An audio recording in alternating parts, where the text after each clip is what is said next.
Senhores e senhoritas, sejam muito bem-vindos para mais uma revisão da nossa provinha de física do segundo bimestre, tá? Esse primeiro vídeo nós iremos fazer uma revisão geral, então eu vou dar uma pincelada em todo o conteúdo e na sequência eu trago as questões para vocês. Então vamos lá. Deixa eu só abrir aqui nosso quadro. Pronto. Vamos lá. Bom, nessa nossa provinha, nessa nossa revisão que nós iremos fazer agora, a gente vai ter de conteúdo, basicamente, o que nós estudamos até agora. Então, nós vamos ter principalmente conteúdos do segundo bimestre e vai ter uma questãozinha de conteúdo do primeiro bimestre, fazendo uma revisão daquilo que a gente estudou no primeiro bimestre. Então, por isso que nós vamos começar a nossa revisão falando aqui do primeiro bimestre, né? A primeira questão da nossa prova é referente ao primeiríssimo bimestre que a gente estudou. Então vamos lá. No primeiro bimestre, nós estávamos estudando um tal de movimento retilíneo uniforme. Esse movimento retilíneo uniforme, que a gente também chamou ele de MRU, ele tem uma característica. Qual que é a principal característica do MRU? A velocidade no MRU, então a velocidade dos objetos, ela é sempre igual. Ela é o que a gente chama de constante. Então, a velocidade no MRU, ela nunca muda. Ela vai ter sempre o mesmo valorzinho e a gente chama isso de velocidade constante. Beleza? Por que que isso acontece? Porque no MRU, a nossa aceleração, representada pela letra A, é nula. Ou seja, é igual a zero. A gente não tem aceleração. Então, vamos lá. MRU, movimento retilíneo uniforme, a velocidade não muda e ele não tem aceleração. É por isso que a velocidade não muda. Beleza? Até aí tudo bem? Nesse movimento retilíneo uniforme, nós estudamos uma coisa bem legal, que foi a formulazinha da velocidade média, que é essa que eu estou escrevendo aí para vocês. Velocidade média é igual a deslocamento dividido pelo tempo. Essa fórmula aqui, ela vai cair na nossa prova e, além disso, ela é muito importante nos vestibulares. Essa fórmula aqui, ela cai muito nos vestibulares. Por isso que a gente vai revê-la novamente. Esse ΔS, ele significa deslocamento. E, geralmente, ele é medido em metros, mas ele também pode aparecer em quilômetros. Esse ΔT, ele significa intervalo de tempo, ou tempo, né?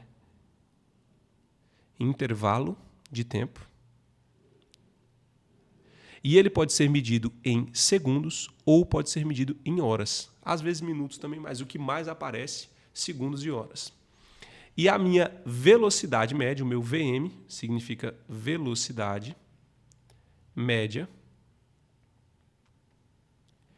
E essa velocidade média ela pode tanto aparecer em metros por segundo ou ela pode aparecer em quilômetros por hora. Beleza? Essa fórmula que vai ter na nossa prova. Se você não souber ela, não tem como resolver a primeira questão. Basicamente, para você calcular a velocidade de um corpo, tem que dividir o deslocamento pelo tempo. VM igual a ΔS sobre ΔT. Fechou? Outra coisa que a gente viu, em alguns casos, pode acontecer de, por exemplo, a minha distância está em metros, só que o meu tempo está em horas e eu posso ter que fazer as conversões, né? Então pode cair a questão das conversões. E a principal conversão que a gente estudou no primeiro bimestre, que vai ter na nossa prova também, é a regrinha do sanduíche. Alguém lembra da regrinha do sanduíche? Se não lembra, a gente vai colocar ela aqui agora. Sanduíche. A regrinha do sanduíche, ela dizia para a gente como converter de, por exemplo, metros por segundo para quilômetros por hora, ou de quilômetros por hora para metros por segundo, né? Então, daqui para cá ou de lá para cá. Essa conversão aqui, muito simples. Deixa eu só... Opa! Se eu quiser converter de metros por segundo para quilômetros por hora, eu vou multiplicar por 3,6. Agora, se eu quiser fazer o contrário, de quilômetros por hora para metros por segundo, eu divido por 3,6, certo? Então, metros por segundo para quilômetros por hora, multiplica, quilômetros por hora para metros por segundo, divide. Tranquilo? Isso aqui não vai ter uma questão específica sobre o sanduíche. Só que você vai precisar lembrar dele para resolver algumas questões, para fazer essa transformação e resolver as questões. Certo? Mais na frente, quando nós formos fazer as questões, vocês vão observar isso aí. Então vamos lá. Tá? A gente viu a parte gráfica também, só que como a parte gráfica não está na nossa prova, do primeiro bimestre não vai cair na nossa prova, eu não vou falar sobre ela. Vamos agora para o segundo bimestre. Tá. No segundo bimestre, nós estamos estudando um outro tipo de movimento. Agora, nós estamos estudando o tal do MRUV, que é o movimento também retilíneo, porque está acontecendo em linha reta, só que ele é uniformemente variado. O que é um movimento retilíneo uniformemente variado? As características dele. Primeira coisa, todo movimento retilíneo uniformemente variado ele tem esse nome porque é um movimento, é em linha reta e tem alguma coisa variando de maneira uniforme, que é a velocidade. Nesse tipo de movimento, a minha velocidade ela vai mudar. Ela não vai ser sempre a mesma. Ela muda. Ela não é constante. E ela muda por quê? Porque existe a presença de uma aceleração, que é diferente de zero, ou seja, ele tem aceleração, a minha aceleração não é nula, ela é diferente de zero, não é zero, só que essa aceleração é constante. O que significa dizer que a aceleração é constante? A velocidade vai mudar, vai, ela pode aumentar ou diminuir. Se a aceleração for positiva, a velocidade aumenta. Se a aceleração for negativa, a velocidade diminui. Só que ela vai aumentar ou diminuir de maneira uniforme. Por exemplo, se o meu objeto tem uma aceleração de 10, quer dizer que a velocidade dele vai ir sempre de 10 em 10. Se ele tem uma aceleração de 5, vai sempre de 5 em 5. Então, por isso que a gente chama de uniformemente variado. Tem uma variação, só que essa variação é uniforme. Beleza? E aí nós estudamos algumas formulazinhas, né? Algumas equações pertinentes para esse movimento. A primeira é a função horária da velocidade, que a gente chamou ela carinhosamente de vivator, né? Que é essa formulazinha que eu coloquei para vocês. O que significa cada uma dessas variáveis? O V, a gente já sabe que esses V aqui são de velocidade. Velocidade. Velocidade. Quando eu tenho o meu V com a bolinha no pé, essa velocidade aqui vai ser a inicial. Botou a bolinha no pé, velocidade inicial.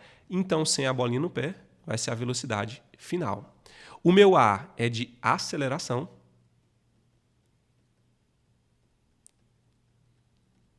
E o meu T é de tempo. Certo?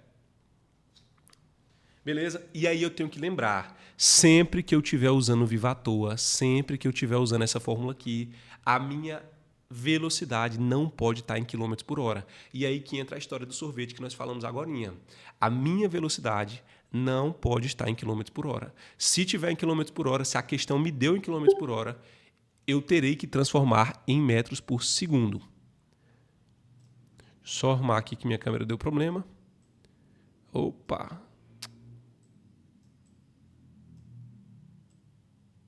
Só ver aqui se está funcionando ainda. Tá, nós vamos seguir sem a câmera porque ela deu problema. Então vamos lá. Como eu estava dizendo, sempre que tiver em quilômetros por hora, transforma em metros por segundo. Porque minha aceleração, todas as vezes, vai aparecer em metro por segundo ao quadrado. E aí a gente vai precisar dessa velocidade em metros por segundo. Tranquilo. Antes da gente falar da outra fórmula, nós vamos falar de como que isso aqui pode aparecer graficamente. Dentro do movimento uniformemente variado, nós podemos estudar um gráfico da velocidade em função do tempo. Qual que vai ser esse comportamento do gráfico da velocidade em função do tempo? Nós teremos uma reta inclinada, porque a velocidade ela está aumentando quantidades iguais em tempos iguais. Essa formulazinha que a gente viu do viva à toa é uma função do primeiro grau. E qual que é a característica do gráfico de uma função do primeiro grau? É justamente essa reta inclinada, certo? essa retinha inclinada aqui. Beleza? Tranquilo? Importante, eu posso calcular um negócio muito bacana aqui. Se vier uma questão me perguntando qual o deslocamento e ela me deu um gráfico, basta eu calcular essa área aqui formada entre a reta e o gráfico, que geralmente vai ser um triângulo. Na nossa prova só tem triângulo. Pode aparecer também um trapézio, mas na nossa prova tem um triângulo. E aí basta você calcular essa área aqui. Como que calcular a área do triângulo? Base vezes a altura dividido por 2. Você vai pegar essa base, multiplicar por essa altura e vai dividir isso por 2 e fechou, matou a questão. Beleza? Tudo legal? Tá dando para acompanhar até aqui? Então vamos lá, vamos seguir, que eu também já estou me perdendo. A próxima fórmula que a gente estudou é o sorvetão. Sorvetão, que na verdade o nome real dela é função horária da posição, e a gente chamou carinhosamente de sorvetão, está aí na tela.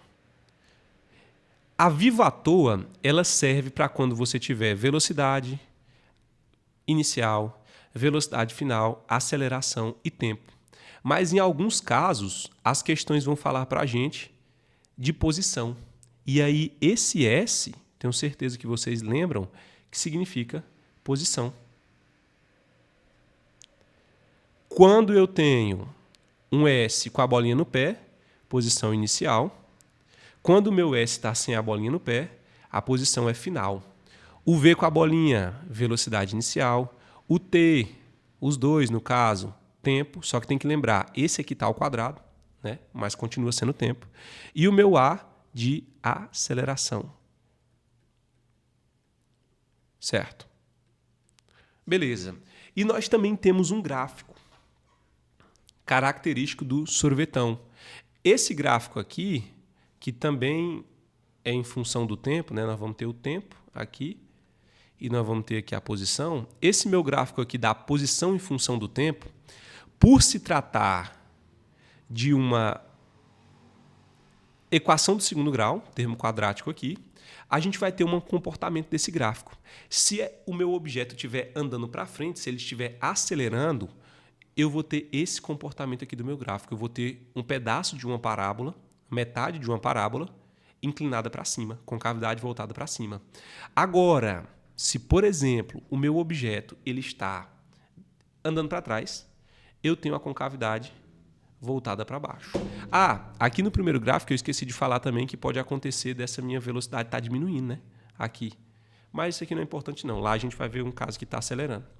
É importante, na verdade, que eu corrigi aqui. É importante, mas não para a nossa prova, né? Se a velocidade estivesse diminuindo, minha reta seria contrária, né? Em vez dela estar inclinada para lá, ela está inclinada para cá. Beleza. Então, basicamente, isso aqui que vai cair. Tem mais uma coisinha, né, que eu esqueci de falar. Nós temos também dois tipos de lançamentos. A gente estudou a queda livre e o lançamento. Ficou duas letras diferentes. Queda livre e lançamento vertical. Vou falar dos dois ao mesmo tempo.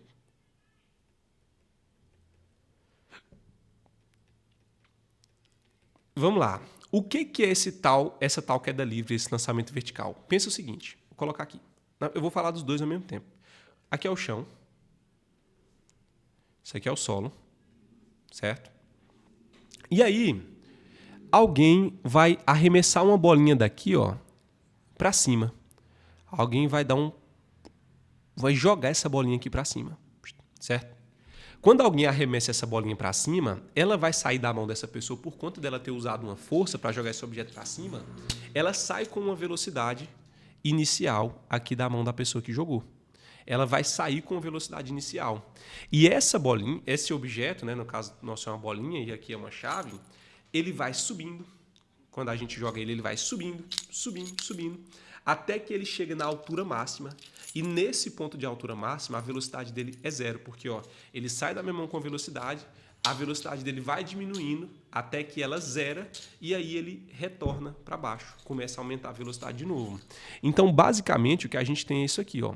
O objeto sai do solo com uma velocidade inicial, ele sobe até um ponto de altura máxima, Nesse ponto de altura máxima, a minha velocidade é 0. Então, lá na altura máxima, ele subiu, por exemplo, estava com 10 de velocidade. 10, 9, 8, 7, 6, 5, 4, 3, 2, 1, 0. No ponto mais alto, ele tem 0 de velocidade.